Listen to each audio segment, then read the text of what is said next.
9h25, nós voltamos com o TV Mar News, passando informações para vocês. As agências dos Correios passaram a oferecer a renegociação de dívidas atrasadas ou negativadas do Serasa. O consumidor poderá se dirigir à agência mais próxima e fazer então essa negociação.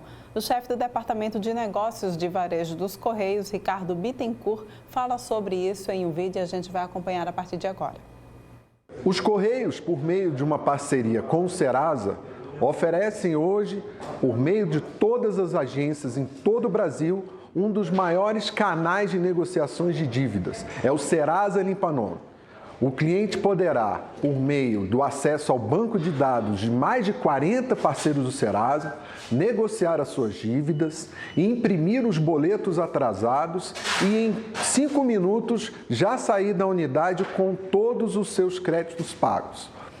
O Serasa Limpa Nome é um serviço que vai ser ofertado em todas as unidades por período indeterminado, ou seja, não somente agora no período da pandemia, mas enquanto o serviço estiver vigente nos Correios. O serviço é muito simples e em 5 minutos o cidadão ele vai verificar condições especiais de negociações, imprimir os boletos e com isso vai poder, após esses pagamentos, verificar, seja nos canais do Serasa ou nas próprias agências dos Correios, se as suas dívidas foram quitadas. O Serasa Limpa Nome é mais um serviço de utilidade pública oferecido pelos Correios e que vai ao encontro das necessidades dos cidadãos que nesse momento precisam de crédito para poder se sustentar. Pois é, gente, olha só, a gente segue falando sobre negociação de dívidas, segue falando sobre economia também. Esse momento de pandemia tem feito muitas pessoas precisarem repensar em como se organizar financeiramente. Nessa semana nós já recebemos um educador financeiro que falou sobre essa organização dentro de casa. Mas como será que fica a organização também dentro dos condomínios que também têm sofrido com essa pandemia? A gente recebe aqui no estúdio Ari Nascimento, contabilista, e vai tirar as nossas dúvidas a respeito disso. Ari, muito bom dia para você. Muito bom dia, Porlane. Muito obrigado pelo convite. Também agradeço a oportunidade de falar sobre um tema tão importante nesse momento, que são as finanças condominiais, que é justamente o tema essencial porque envolve uma coletividade de pessoas que vivem em uma determinada edificação. Então, vamos dar algumas dicas e falar mais como é que os condomínios podem organizar as finanças nesses tempos tão incertos. O impacto da pandemia, de fato, foi muito grande nos condomínios? Sim, infelizmente sim. Porque a gente está vivendo um momento atípico, onde você tem uma pressão muito grande nos custos condominiais, certo? E também um aumento significativo na inadimplência, obviamente porque a renda das pessoas sofreu uma redução. Para você ter uma ideia, Porlane, a última previsão para o fechamento do PIB desse ano é de 5,89% de retração. Então, isso vai afetar significativamente a renda das famílias e, infelizmente, o que a gente vê é que um dos principais custos no orçamento doméstico a ser cortado é justamente a cota condominial. Então, você tem ali uma pressão nos custos e também o surgimento de novos custos, como materiais de higiene, de proteção pessoal, que ninguém estava prevendo, e um aumento ali nos gastos de consumo para fazer frente a uma arrecadação que está cada vez mais baixa. Isso durante o momento de isolamento. E agora, no pós-pandemia, onde você vai detectar, de fato, os danos que a crise causou, então, a gente vai ver uma tendência na inadimplência também que vai ser cada vez mais decrescente. Então, os síndicos, os gestores condominiais têm esse desafio de otimizar os gastos, como também contar com o máximo de apoio possível na gestão da sua arrecadação. Com certeza. E como seria então esse passo a passo para conseguir fazer esse equilíbrio das contas? Bem, Porlane, a gente dispõe aqui a dar 5 dicas que os síndicos e gestores condominiais eles podem aplicar dentro dos seus condomínios para tentar amenizar o impacto dessa crise. Porém, é importante, Porlane, que a gente fale o seguinte, que o condomínio nada mais é do que uma coletividade de pessoas. Então, o condomínio não é uma entidade com fins lucrativos, é uma entidade cujas receitas servem apenas para arcar com os gastos do condomínio, da manutenção da estrutura, da manutenção dos serviços e também dos gastos necessários para que a propriedade seja valorizada, permaneça valorizada. Então, não há uma ocorrência de lucro. Então, tudo aquilo que o condômino, que o morador paga na sua cota condominial é um rateio pela fração ideal para que o condomínio possa arcar com os gastos e todos os moradores vivam confortavelmente. Então, o primeiro impacto é esse. Então, quando a gente começa a falar sobre redução de custos, a gente tem que lembrar o seguinte, que é uma tarefa delicada, até porque, por lá, a gente costuma dizer que um custo é um número, mas é um número que ele depende de uma ação. Então, se eu corto uma despesa, se eu vejo essa viabilidade, isso significa que eu estou suspendendo um serviço, que eu estou parando de adquirir algum material. Então, isso vai impactar no dia a dia do condomínio. Então, muita gente aceita viver no condomínio justamente por essa situação de conforto, né? Então, a tarefa estratégica que o síndico ele deve ter muito cuidado ao analisar, elencar ali as despesas primeiramente, que é a primeira dica que a gente dá por ordem de essencialidade. O que significa isso? Há despesas como, por exemplo, da folha dos funcionários ou da administradora de condomínio, que eles ocupam um nível de essencialidade maior do que qualquer outra despesa que o condomínio tenha que seja supérflua. Então, é necessário que o condomínio elenque essas despesas dos últimos 12 meses, porque ele pode detectar picos de sazonalidade. Obviamente que a gente sabe que no momento de pandemia há muitos gastos que surgiram que ninguém estava prevendo, né? Porém, isso já vai fazer com que o síndico encontre um padrão e como ele pode reduzir, por exemplo. Um caso interessante, Orlando, foi um caso de um síndico que nós acompanhamos nas nossas consultorias, que ele fez esse estudo, certo, com o nosso apoio, e detectou que, nesse momento, a tendência era que as contas de energia, os gastos comuns das áreas comuns diminuiriam bastante, até porque em alguns condomínios até foi proibida a movimentação nas áreas comuns, porém, os gastos com água, os gastos com materiais de higiene, materiais de proteção pessoal, aumentaram. Então, o que aconteceu? Essa redução involuntária dos gastos com energia subsidiou parte desse aumento dos gastos de consumo com água e dos gastos com higiene e proteção pessoal. Então, essa é a primeira dica que a gente dá, verificar as receitas e despesas dos últimos 12 meses. E aí a gente tem também a questão da inadimplência, né, Ari? Como lidar com a inadimplência diante de um momento como esse, em que muitas famílias, de fato, tiveram cortes de suas receitas, né? Exatamente. Como eu falei, infelizmente, no momento de crise como esse, os condomínios sofrem com a inadimplência porque a cota condominial é justamente aquela que é um dos primeiros itens a ser cortado. Então, o que a gente sugere é que o condomínio conte com o apoio de uma assessoria que possa fazer uma cobrança administrativa extrajudicial ou até mesmo judicial, se for o caso. Uma das sugestões que a gente dá, claro, contando com um apoio jurídico muito eficiente e também contando com a aprovação da Assembleia, é que o síndico tome medidas extraordinárias para fazer com que sua arrecadação aumente. O que significaria isso? Por exemplo, você oferecer uma proposta de descontos maiores para acordos anteriores, por exemplo, aqueles acordos de inadimplência que foram firmados em tempos anteriores, você oferecer uma redução maior nos juros para que você possa estimular a arrecadação, pelo menos nesse momento de pandemia e de isolamento. E também para aqueles que estão inadimplentes de períodos dos últimos 6 meses, também oferecer uma política para incentivar essa arrecadação. Agora, claro, que a gente sugere que o síndico leve essa proposta à Assembleia para que todos aprovem, porque pode causar uma sensação de injustiça o fato de eu ter um condômino adimplente que não seja beneficiado por essas medidas e um condômino inadimplente que justamente tenha sido beneficiado para acelerar essa arrecadação. Mas é importante refletir sobre isso porque a gente está vivendo um momento atípico. Exatamente. Até mesmo para a realização de assembleias tem sido complicado exatamente. Por conta da aglomeração de pessoas, né? Perfeito. E aí a gente tem também aqui a questão da cotação de preços, né? Isso. É necessário fazer a pesquisa e garantir, então, um preço mais barato? Extremamente necessário. Tal qual um orçamento doméstico, eu e você, toda vez que a gente quer comprar algo, nós verificamos todas as possibilidades que existem em busca do menor preço, em busca de a gente gastar menos. Então, num condomínio não pode ser diferente. Nos condomínios que nós acompanhamos, a gente detectou que, em média, aqueles condomínios que efetuam um procedimento de cotação bem feito possuem uma redução de aproximadamente 30%, uma economia de 30% nos seus custos. Então, é um procedimento simples, certo? A depender da complexidade da situação, mas que causa uma economia muito significativa. Isso não quer dizer que o condomínio tenha que estabelecer procedimentos burocráticos na sua administração para que um prego você precise fazer uma cotação. Sim. Ou, por exemplo, algo que acontece no muro do seu condomínio, você esperar para fazer uma cotação de materiais, prestadores de serviços. Há casos e casos.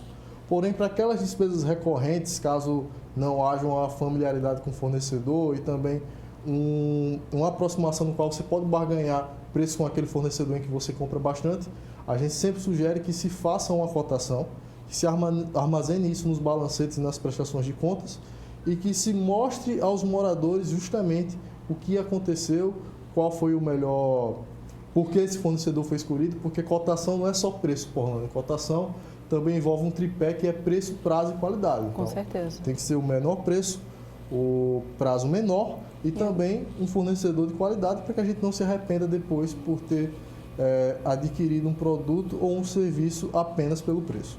A gente tem também a questão da redução das tarifas bancárias e a questão da análise da folha de pagamento, que geralmente é o maior peso, né, financeiro para a administração de um condomínio. Fala um pouco sobre isso. Exatamente, um excelente questionamento, Porlândia.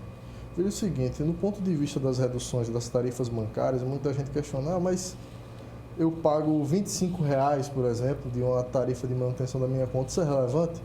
Se a gente pegar esses R$25 e anualizar, se a gente colocar isso para 12 meses, a gente vai ver que vai ter uma economia que ela vai ser significativa.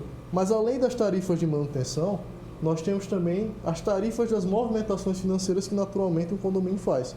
No nosso caso, Porlândia, a gente detectou que um condomínio, ele não só fez um procedimento de mudança de instituição financeira para reduzir os custos bancários, mas também fez esse procedimento para trazer mais segurança ao condomínio, porque é a prática comum que se trabalhe com cheques na gestão condominial. Então, cheques eles têm uma maior suscetibilidade a fraudes do que você trabalhar no Internet Bank. Então, é um procedimento que ele é mais barato, ele evita fraudes e confusões com fornecedores e prestadores de serviço e também é mais seguro, porque geralmente para aprovar um pagamento você depende da aprovação do síndico, do subsíndico ou de alguém do Conselho Fiscal.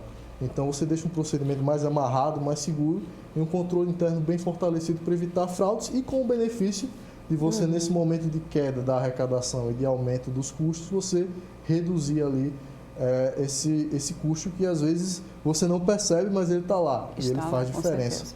E sobre a folha de pagamento, como você muito bem falou, é um custo extremamente relevante na estrutura condominial.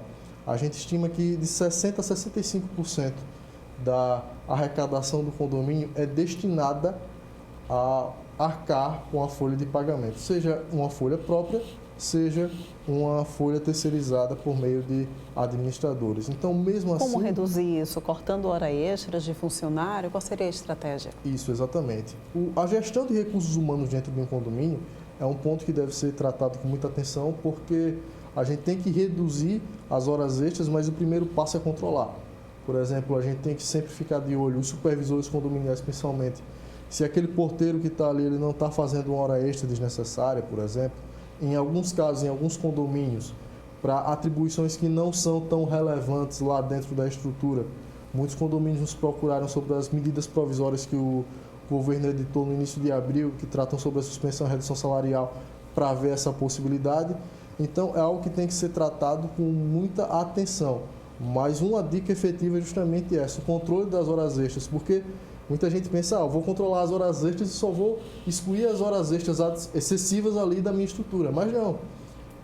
Toda vez que um trabalhador, um empregado faz horas extras, há uma repercussão nos encargos sociais que são pagos. Então, isso aumenta um custo do condomínio que você às vezes nem percebe. É essencial fazer esse estudo. Muito bem, muito obrigada, Ari, pela tua participação aqui no TV Mar News, passando essas dicas para a gente aí, quem pôde acompanhar essa entrevista, a importância, né, gente, de conseguir fazer, então, esse equilíbrio das contas do condomínio. Eu que agradeço, Porlândia, agradeço a todos os espectadores e muito obrigado pela oportunidade. Muito obrigada, Ari. Gente, olha só, a gente vai passar agora informações para vocês sobre uma iniciativa bem bacana para ajudar as pessoas que precisam. É o projeto Fotografia Manda Ver, a gente vai acompanhar a partir de agora. Uma ação que tem o intuito de ajudar os moradores instalados nas margens da Lagoa Mundaú, ali no Vergel. tem feito inclusive a movimentação de alguns fotógrafos e que vai, inclusive, depois de comercializar essas suas fotografias, levar todo o valor acumulado, tudo que foi apurado com o seu trabalho, com o seu desempenho profissional, para ajudar e melhorar a vida das pessoas, principalmente para os vendedores de sururu, já que nesse período do ano, diante de todos os processos de chuva que Maceió vem recebendo, o nível também da lagoa acaba ficando com um pouco mais doce a água e dificultando a vida, o crescimento natural do sururu. Nós vamos conversar a respeito desse assunto com o fotógrafo Jorge Vieira, um dos responsáveis também pelo projeto. Iniciativa primeiramente muito bacana, Jorge, parabéns. Quantos fotógrafos hoje estão envolvidos nesse processo para ajudar os moradores ali do Vergel? Bom dia. Muito bom dia, agradeço a oportunidade. São mais ou menos 20 fotógrafos e fotógrafas que doaram cada um 3 imagens que estão sendo oferecidas nesse site, o fotografiamandaver.art, que tem um formato de galeria e no caso está sendo oferecidas essas imagens à venda para que, como você falou, todo o valor arrecadado seja destinado ao Instituto Mandaver, que atua nas comunidades que sobrevivem da extração e venda do sururu ali no bairro do Vergel do Lago. A captura do sururu acaba sendo bastante prejudicada nessa época do ano, né, Jorge?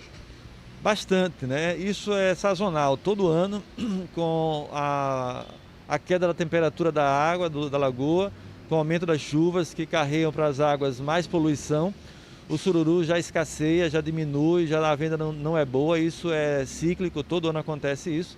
E agora, com a pandemia, a situação ficou muito piorada, né? Porque, enfim, eles não estão conseguindo vender o pouco sururu que tem e as outras atividades que mantêm alguma renda para eles não está acontecendo. Jorge, um outro aspecto importante é o fato dessa reunião de fotógrafos para a exposição dessas fotos. São fotos específicas da Lagoa Mundaú, daquelas regiões ali do entorno? Quais são, por exemplo, os temas, ou vocês deixaram temas livres? Muito boa a sua pergunta. A temática é livre, porque a abordagem não é sobre a Lagoa Mundaú, apesar de que há algumas fotos que retratam um pouco da nossa laguna. Mas o objetivo, como foi para venda, então nós procuramos montar uma galeria de fotografias que seja bem diversa, seja bem plural, que tenha paisagens, tem fotos experimentais, fotografias conceituais, retratos, enfim. Tem, digamos assim, para um gosto diversificado do olhar que quer ajudar nessa ação solidária. Quando será o evento? O Foto Sururu porque o Foto Sururu, que é o Festival de Fotografia de Maceió, ele é o realizador dessa ação, né? Ele conseguiu construir parceria com alguns apoiadores e contou com a participação desses fotógrafos e fotógrafas convidadas, e ele é quem está encabeçando essa ação solidária, uma vez que inclusive já tem alguma relação com o Instituto Mandaver, que atua naquelas comunidades. O site fotografiamandaver.art já está no ar, inclusive as vendas já estão acontecendo. A receptividade está sendo muito boa, como nós esperávamos, em função da causa. Já conseguimos, inclusive, vender para fora do Brasil, o que é uma repercussão ainda melhor do que a gente projetava. Então, é muito simples, é só a pessoa interessada entrar no fotografiamandaver.art. Lá tem aproximadamente 50 fotografias, como eu falei, com temática diversa. São fotografias que estão sendo vendidas muito abaixo do valor de mercado. Há fotografias ali de alguns fotógrafos mais conhecidos que certamente alcançariam o preço de mais de R$5.000.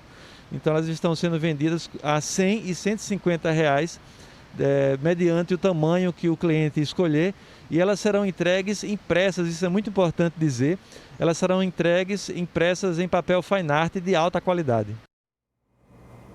Pois é, gente, iniciativa muito bacana, e a gente continua falando sobre boa iniciativa também, é o projeto Junto Solidário do Instituto Arnon de Mello, uma ótima iniciativa para que você que está em casa possa fazer solidariedade, possa fazer sua doação de alimentos não perecíveis e também de produtos de higiene pessoal e de limpeza. A gente vai ver o VT agora. Ajude os alagoanos que, neste momento, estão passando por alguma necessidade. Doe alimentos não perecíveis, produtos de higiene pessoal e limpeza. Pontos de arrecadação. Sede da TV Gazeta no Farol e no Quartel do Exército na Gruta de Lourdes. Uma iniciativa do Instituto Arnon de Melo. Pois é, gente. A gente vai agora para um rápido intervalo, mas a gente volta daqui a pouquinho trazendo mais informações, recebendo aqui no nosso estúdio Fernanda, que já está lá posicionada na casa dela, no escritório dela, já aí trabalhando home office. Daqui a pouquinho ela vem então passar informações para a gente ao longo aqui da nossa programação, tá bom? Não sai daí.